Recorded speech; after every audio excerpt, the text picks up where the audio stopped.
नमस्कार विद्यार्थी मित्रांनो, आपली माती पंख आणि आकाश या आत्मकथनाच्या संदर्भात चर्चा सुरू होती.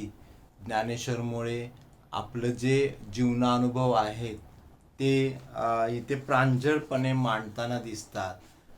ते एक उच्च पदस्थ अधिकारी म्हणून जपानमध्ये आहेत आणि त्यांना आपल्या गतकाळातल्या काही आठवणी येतात, अशा स्वरूपात या लेखनाला सुरुवात होते.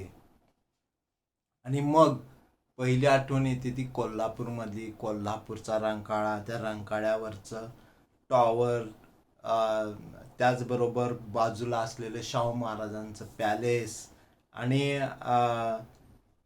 तिथं सायकलवरचा प्रवास. आणि हे सायकल मारून दसरा चौकातून सकाळी 6:30ला सायकल निघायची. वाटेतला प्रत्येक कोपरा परिचयाचा झालेला होता. मग कोल्हापूरचं जे सिव्हिल हॉस्पिटल आहे CPR, त्याच्या कोपऱ्यात सकाळी धुणी धुणारी म्हातारी, शुक्रवार पेठेतील जांभ्या देत चौकीत बसल्या पोलीस, नळावर पाणी भरणाऱ्या गवळण गवळण म्हणतात ते. तर असं एक जे चित्र सकाळ सकाळी त्यांना त्यावेळेला दिसायचं. त्याचबरोबर गंगावेश म्हणून कोल्हापुरातला एक प्रसिद्ध भाग, तिथलं आनंदवनमधील मिसळ, नागोजीराव हायस्कूल, आणि असं करत ते फिरायचे. आणि त्यामुळे कोल्हापूरचा कोपरा न कोपरा त्यांना पाठ झाला होता. आणि मग इथं पहिला अनुभव ते सांगतात की एका हातात ऊस खात दुसऱ्या हाताने सायकल पकडून मी चाललो होतो. ऊन असह्य होत होतं, खाली बघून चालावं लागत होतं. तेवढ्या 4 आण्याचं नाणं दिसलं. थांबलो, सायकलवरनं ते उतरले आणि मग नाणं उचललं. परत ते पुढे चालायला लागले. तर तिथं आणखी त्यांना 8 आण्याचं नाणं सापडलं. तेही त्यांनी उचललं आणि खिशात टाकलं. असं करत करत पुढे 20 पैशाचं पुन्हा नाणं त्यांना मिळालं. आणि मग मनात येत होतं की हा काय चमत्कार आहे, हा काय योगायोग आहे, असं म्हणून ते पुढे जात होते. तर हा सगळे पैसे जे रस्त्यात सापडले होते त्याचं मिळून जवळजवळ 5.5 रुपये झाले होते. आणि मग मनात आला विचार की आता मस्तपैकी हॉटेलमध्ये जाऊन 2 कट वडा सांबार, 2 चहा घेता येईल. आणि त्या केवळ विचारानं तोंडाला पाणी सुटलं. पण टॉवर जवळ उतार आला आणि राहिलेला ऊस फेकून द्यावा म्हणून बघितलं तर एका म्हातारीकडे लक्ष गेलं त्यांचं. तर ती म्हातारी काहीतरी शोधत होती.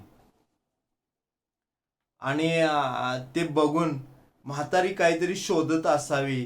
थांबलो, क्षणार्धात डोक्यात प्रकाश पडला आणि जवळ गेलो आणि म्हटलं, आजीबाई हे घ्या तुमचे पैसे, 5.5 रुपये आहेत. बघा, केवळ ती म्हातारी तिथे शोधताना दिसली, तिचेच पैसे असतील या भावनेनं त्यांनी ते तिला देऊन टाकले. आणि कमी असतील तर सांगा, त्याच्यात आणखी काही कमी आहेत का, शोधतो परत आणि मिळाले की नक्की तुम्हाला देईन आणि ते नक्की मिळतील. 5.5च होते लेकरा, औक्षवंत हो, असा त्या क्षीण आवाजात त्या म्हातारीनं लेखकाला आशीर्वाद दिला. त्या आशीर्वादाची किंमत लेखकाला मोठी वाटते. आणि मग म्हातारीनं ते आपलं जुनी म्हातारी लुगड्याला ते कुठेतरी कनवटीला गुंडाळलेलं, ते कधी पडले पैसे तिच्याही लक्षात येत नव्हतं. मग लेखकानं तिला विचारलं, आता ऊन झालेलं, त्यामुळं कुठं जायचं आजीबाई, मी सोडतो तुम्हाला. अरे कशाला त्रास घेतोस लेकरा, जाईन चालत गंगावेशीत, तिथनं शिरोलीची बस पकडेन. पोरीचं बाळणपण आहे, जीवाला शांती नाही, लवकर जायला पाहिजे. आणि मी म्हातारीला हट्टानं सायकलवर बसवलं पुढच्या बाजूला आणि गंगावेशीपर्यंत पोहोचलो. बघणारी रस्त्यावरचे लोक बघून हसत होते. माझ्या आणि म्हातारीच्या गप्पा सुरूच होत्या. म्हातारीला बसमध्ये बसवलं, उतरू लागलो तेवढ्यात म्हातारीनं जवळ बोलवलं, दोन्ही हात गालावरून फिरवले. जुन्या बायका म्हणजे प्रेमानं जवळ घ्यायच्या आणि गालावरती हात फिरवून पुन्हा ते बोट मोडणं वगैरे प्रकार त्यांचा असायचा, तो इथे झाला. तिनं लेखकाला जवळ बोलवलं, दोन्ही गालावरती हात फिरवले आणि स्वतःच्या गालाजवळ नेलं आणि बोटं मोडली. आणि ते सगळं बघितल्यानंतर लेखकालाही आपल्या घरातल्याच आपल्या म्हाताऱ्यां म्हणजे घरातल्या लोकांच्या आठवणी येऊन लेखक म्हणतो, मलाही भरून आलं. आमच्या नात्याला फक्त हा रस्ता साक्षी होता. कोण कुठली ती म्हातारी, पण आज एका त्या रस्त्याने चालल्यामुळं जात असताना ती वाटेत भेटली आणि ते साक्षीदार. आता ती म्हातारी कुठे असेल याचा विचार लेखकाला अस्वस्थ करतो. पण त्याच वेळेला त्याला आता ही सायकलवरून परत त्या रस्त्यानं जाताना तो बघत होता,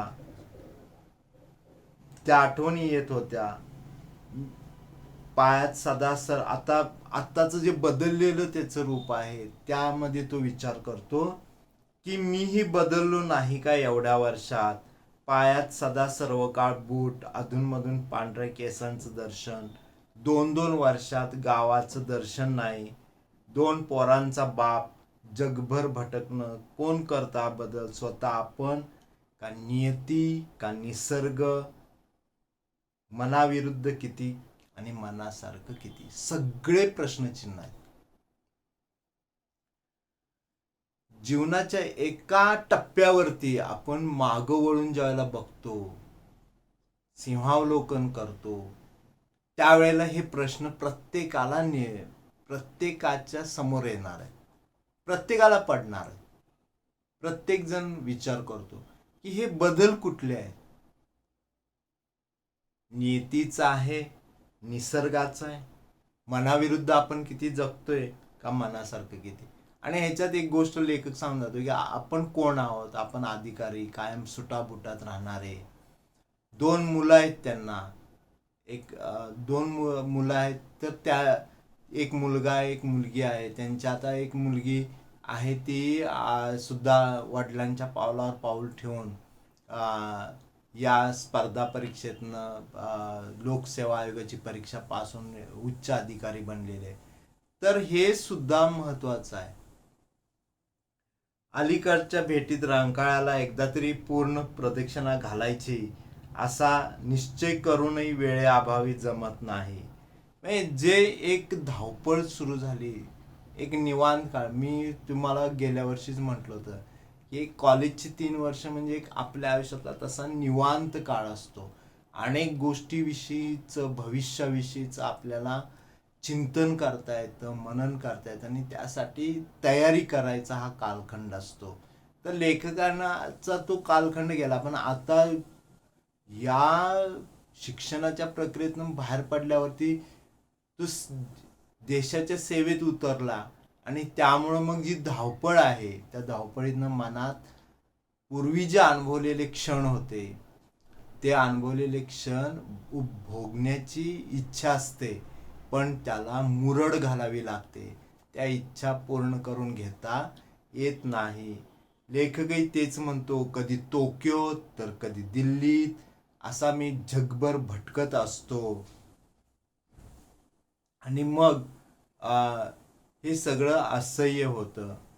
गावाकडच्या लोकांच्या आठवणी येतात. म्हणजे जे त्याचे बालपणापासून जो त्या माणसांना व्यक्तींच्या सहवासात होता, त्यांच्याही आठवणी येतात.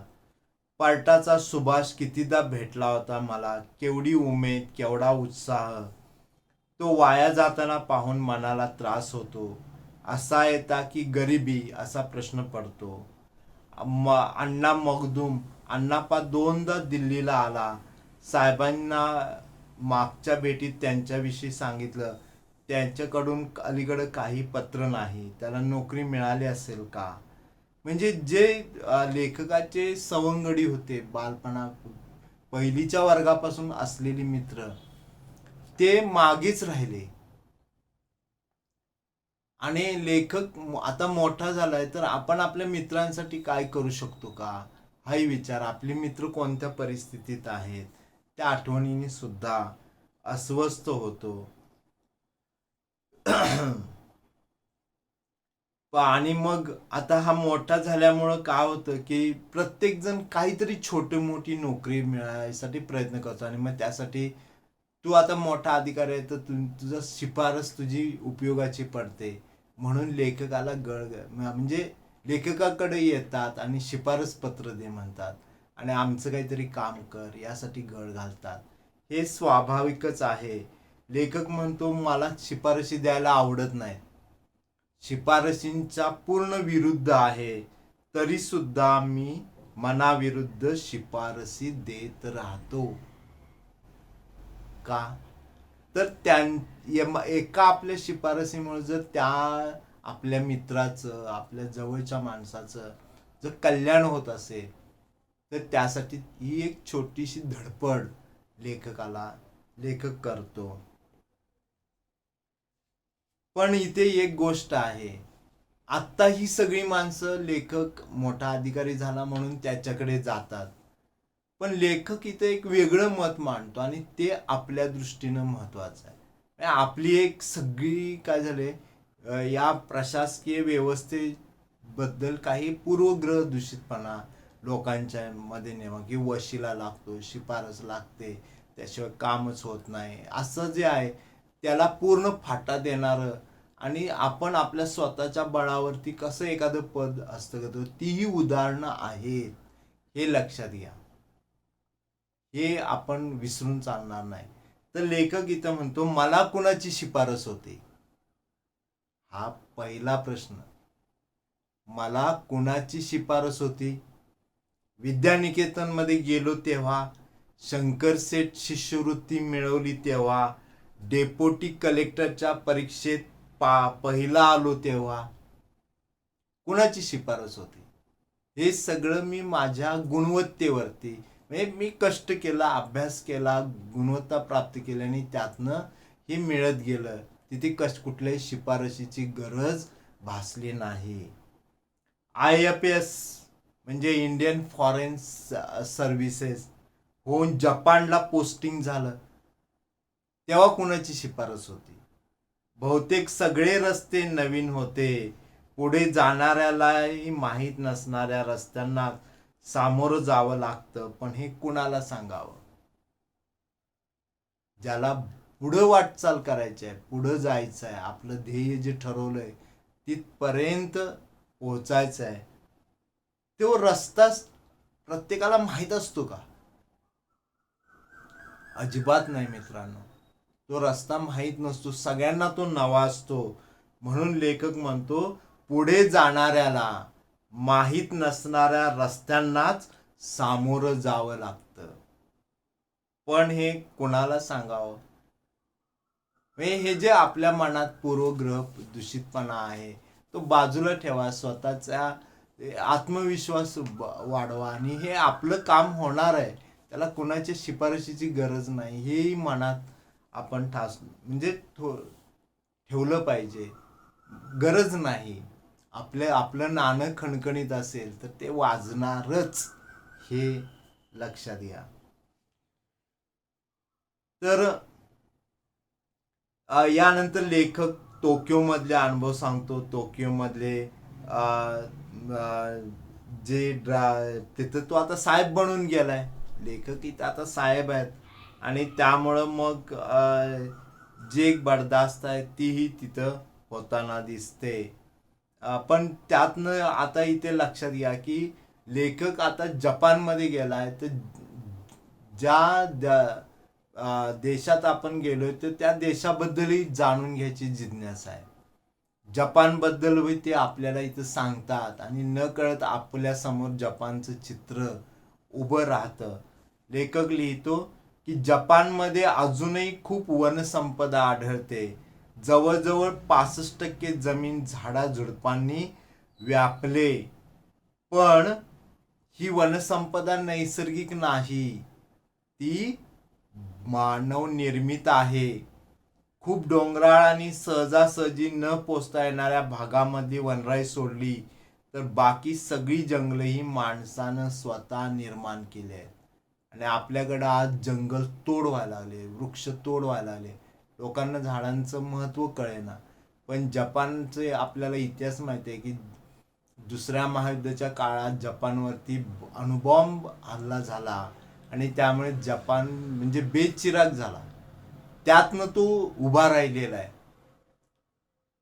आणि ते उभारत असताना पुन्हा नव्यानं एका समृद्ध राष्ट्राची निर्मिती करताना तिथल्या लोकांनी जे श्रम घेतलेत, कष्ट घेतलेत, ते महत्वाचे आहेत.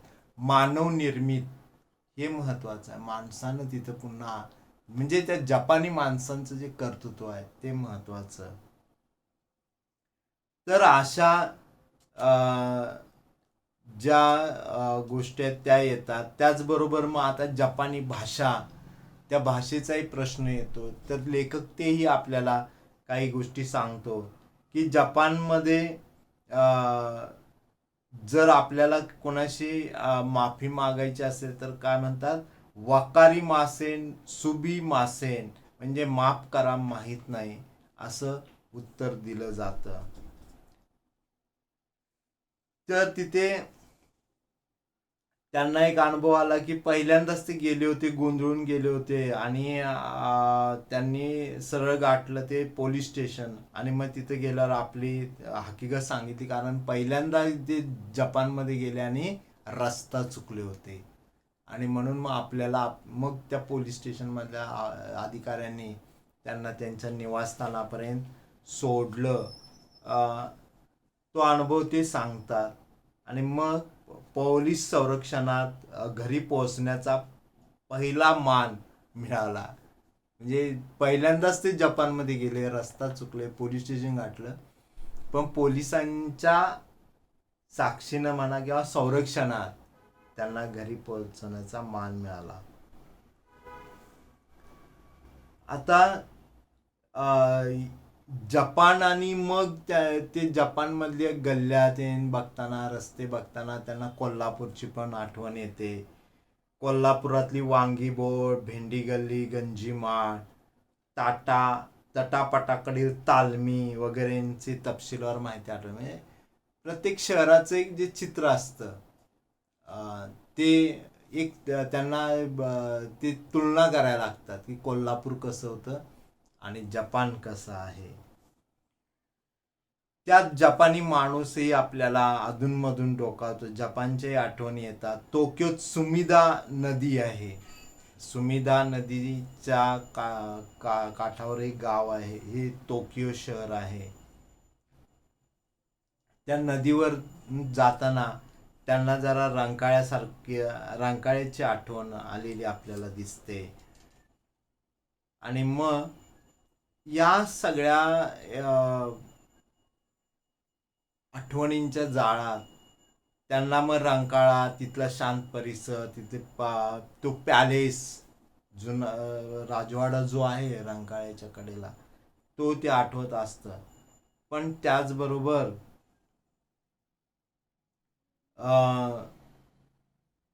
त्या लेखक या कॉलेजच्या जीवनामध्ये एका मुलीच्या प्रेमात पडलेला आहे, त्याविषयी पण ते लिहिताना इथं दिसतो. आता ती आठवण कशी काढतात, तर रंकाळा तलावाच्या पलीकडे एक झाड आहे आणि त्याची आठवण येते की तलावा पलीकडचं ते झाड अजून असेल का. तलावात छानपैकी वाकून प्रतिबिंब बघत असल्यासारखं वाटायचं. पिंपळासारखी पसरट पानांनी निळ्या रंगाची पाखरी फुलं. नंतरच्या काळात वनस्पतीशास्त्र जाणणाऱ्या कितीतरी मित्रांना त्या झाडाचं नाव विचारलं होतं, कुणालाच आठवत नव्हतं, सांगताही येत नव्हतं. त्या झाडाला निळ्या रंगाची फुलं यायची. कुठल्या? निळ्या रंगाची फुलं. आणि मग त्या झाडाच्या नावासारखंच त्या झाडाखाली फुललेलं नातही त्यांना अनभिज्ञ होतं. आम्ही दोघं पहिल्यांदाच तिथं भेटलो होतो. त्या दिवशी झाडाखाली निळ्या फुलांचा सडा पडला होता. म्हणजे सगळं निळशार वातावरण होतं, जणू काही निळा गालिचाच होता तो, आणि त्यावर आम्ही बसलो होतो. आजचा दिवसच त्यामुळं निळा वाटत होता. ती जी त्याची नायिका आहे तिनंही निळीच साडी परिधान केली होती. आणि तुम त्यावेळेला लेखकाचा मनातला जो कवी आहे तोही जागा होतो. लेखक लेखकाला ती म्हणते, तुमच्यातल्या कवीला जाग नका करू बरं, कुठले कुठले रंग त्याला दिसतील काही सांगता येणार नाही. आणि मग लेखक म्हणतो, बरं बरं, माझ्या कविता तुला आवडत नाहीत ते मला माहीत आहे. आपण आज सगळं गद्य बोलू, अगदी साधं रंगविहीन. तसं नव्हे, सदा न कदा हे अर्थ काढणं सुरू असतं. तुमच्या कविता मला आवडतात. आणि मग ते विषय बदलून बोलायला लागतात. या झाडाचं नाव का असेल, मी तर असलं झाड पाहिलेलं आठवत नाही. आणि मग ती पण फिरकी घेते की IAS ची परीक्षेचा अभ्यास करताय, मग त्यात सापडलं नाही का. आणि मग IAS च्या परीक्षेबद्दल एक दिवस ते लेखकाला खटकतं. तर लेखक रागाने म्हणतो, हे बघ, उठसूट IAS वरून चिडवू नकोस बरं, एक दिवस कलेक्टर म्हणून येईन आणि तुला अटक करून नेईन.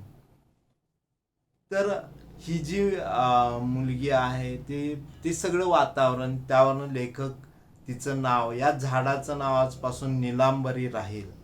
म्हणजे ज्या झाडाखाली ते बसत होते त्या झाडाला निळी फुलं येत होती, त्याचा सडा पडत होता आणि खाली निळाशार गालिचा तयार होत होता, म्हणून त्या झाडाचं नाव त्यांनी निलांबरी ठेवलं.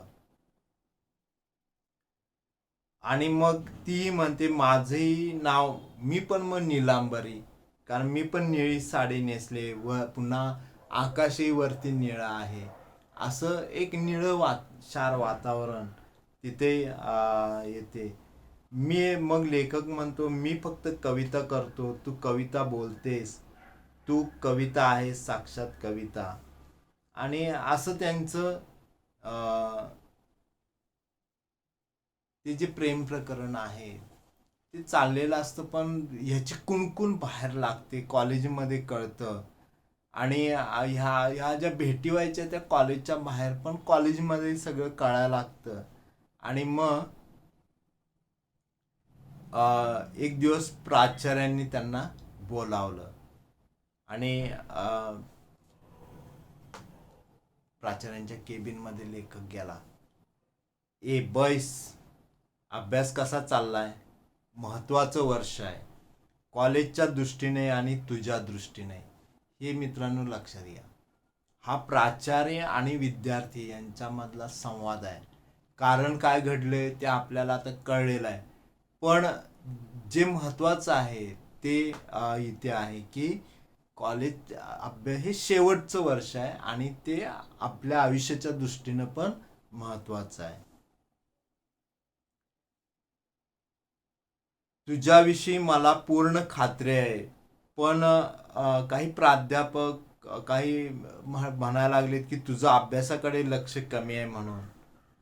मग लेखक सगळं आपलं अटेंडन्स बघा, माझ्या ट्युटोरियल्स बघा, म्हणजे टेस्ट वगैरे सगळं मी सगळं दिलंय, माझे मार्क बघा, 70%पेक्षा अधिक मार्क मला आहेत, असं सगळं सांगून प्राचार्यांना खुश करायचा प्रयत्न, म्हणजे आपण अभ्यास करतोय हे पटवून द्यायचा प्रयत्न करतो. पण प्राचार्य म्हणतात, अरे सगळं ठीक आहे, पण सगळे म्हणतात तू हल्ली एका मुलीबरोबर फिरतोयस. आली का पंचायत? यात खूप वेळ वाया जातोय, तुला कळतं का? म्हणजे मुलीबरोबर फिरतोय त्याच्यात तुझा वेळ वाया जातोय. अजून तुला खूप पुढे जायचं आहे, मोठं व्हायचं आहे, आमच्या सगळ्यांच्या खूप अपेक्षा आहेत तुझ्याकडून. सर, मी एवढंच सांगू शकेन की मी कोणतेही चुकीचं काम करत नाही आणि करणारही नाही, आणि माझ्याबद्दल ज्या अपेक्षा आहेत त्या फोल ठरणार नाहीत हे वचन देतो. असं प्राचार्यांशी तो बोलून बाहेर पडतो. पण प्राचार्य त्यांना, म्हणजे हे कॉलेजचे आयुष्य आहे, तरुण वय असतं, आणि या तरुण वयामधल्या मुलांमुलीमध्ये जो संवाद होतो त्याची एक मर्यादा कशी सांभाळावी तेही प्राचार्य पटवून देतात. तुझ्या मुलींबरोबरच्या मैत्रीला माझी काहीच हरकत नाही. खरं तर स्त्री पुरुष संबंध हा निसर्ग स्वभाव. तुझ्या वयातल्या मुलांमुलींमध्ये संवाद असणं आवश्यक आहे. आपल्याकडे स्त्री पुरुषांमधलं नातं इतकं विचित्र, म्हणजे काही म्हणजे एकदम ऑकवर्ड करून टाकलंय. तर जो स्त्री पुरुष संबंधातला मोकळीपणा, जो निरोगीपणा आहे, तो महत्वाचा आहे. संवाद असला पाहिजे, मैत्री असली पाहिजे. तर हाही विचार इथं न कळत लेखक आपल्याला स्त्री पुरुष संबंधानं सांगून जाताना दिसतो. प्राचार्यांचं जे व्यक्तिमत्व आहे ते ते म्हणजे थोडी अशी मनात भीतीयुक्त आदर त्यांच्याबद्दल लेखकाच्या मनात आहे.